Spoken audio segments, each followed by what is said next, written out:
దేశంలో ప్రజాస్వామ్య విలువలకు విరుద్ధంగా ఫాసిస్ట్ పాలన సాగుతుందని అన్నారు టీపీసీసీ చీఫ్ మహేష్ మర్గౌడ్. ఇక ప్రజాస్వామ్యాన్ని కాపాడాల్సిన సమయం ఆసనమైందని అన్నారు. హైదరాబాద్లోని జరిగిన రౌండ్ టేబుల్ సమావేశంలో పాల్గొన్నారు. ఇక ఆపరేషన్ కకారి పేరుతో కేంద్రం చేపట్టిన చర్యలను ఖండిస్తున్నామని అన్నారు.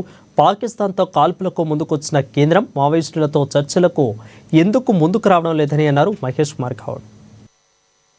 ప్రకారం ప్రజాస్వామ్యంలో మానవుడికి జీవించే హక్కు ఉంది. ఆ హక్కులు ఎవరైనా కాలరాస్తే అది ప్రజాస్వామ్య ప్రభుత్వం కాదు. నాకు తెలిసి ఇప్పుడు ఈ దేశంలో నడుస్తున్నది ఒక ఫ్యాసిస్ట్ ప్రభుత్వం తప్ప ప్రజాస్వామ్య ప్రభుత్వం కాదు. కారణం ఖగార్ కరగుట్ట ప్రాంతంలో దాదాపు 10,000 మంది పోలీస్ ఫోర్సెస్ ఆ ప్రాంతాన్ని చుట్టుముట్టినప్పుడు ఆలస్యమైన మేము చర్చలకు సిద్ధంగా ఉన్నాం, మేము ఆయుధాలను వదులుతాం, చర్చలకు ఆహ్వానించని అడిగినప్పుడు ఏ కనికరం ఉన్న ప్రధానమంత్రి అయినా చర్చలకు ఆహ్వానించి ఉండాల్సింది. కానీ అది చేయలేదు. మన పౌరులైనటువంటి విభిన్న అభిప్రాయాలు కలిగిన మన పౌరుల్ని చర్చలకు ఆహ్వానించలేదు. కానీ ట్రంప్ మొట్టికాయ వేస్తే తీవ్రవాదులతో ఉగ్రవాదులతో చర్చలకు సిద్ధమైనటువంటి ప్రభుత్వం మనది. మిత్రులారా, కాంగ్రెస్ ప్రభుత్వం, కాంగ్రెస్ పార్టీ అహింస అనే పునాదిని నిర్మించినటువంటి పార్టీ. నేను గాని, మా ముఖ్యమంత్రి రేవంత్ రెడ్డి గారు గాని, రాహుల్ గాంధీ గారు, ఖర్గే గారు కానీ ఈ సిద్ధాంతాన్ని నమ్మే వ్యక్తులం. హింస ఏ వ్యక్తి చేసినా, ఏ సంస్థ చేసినా దాన్ని మేము సమర్థించాం.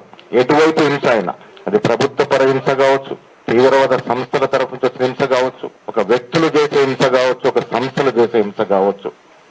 హింసనే మేము హింసను సహించాము.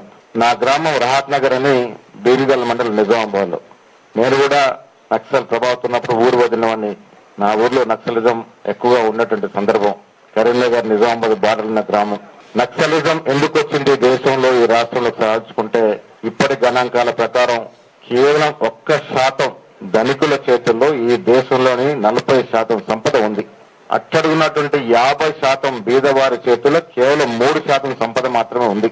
ఈ ఆర్థిక అసమానత ఉంది కాబట్టే ఆనాడు ఈ దేశంలో ఇలాంటి సంస్థలు, నక్సలైట్ సంస్థలు గాని, సిపిఐ ఎంఎల్, ప్రజాపంత లాంటి సంస్థలు గాని వచ్చాయి.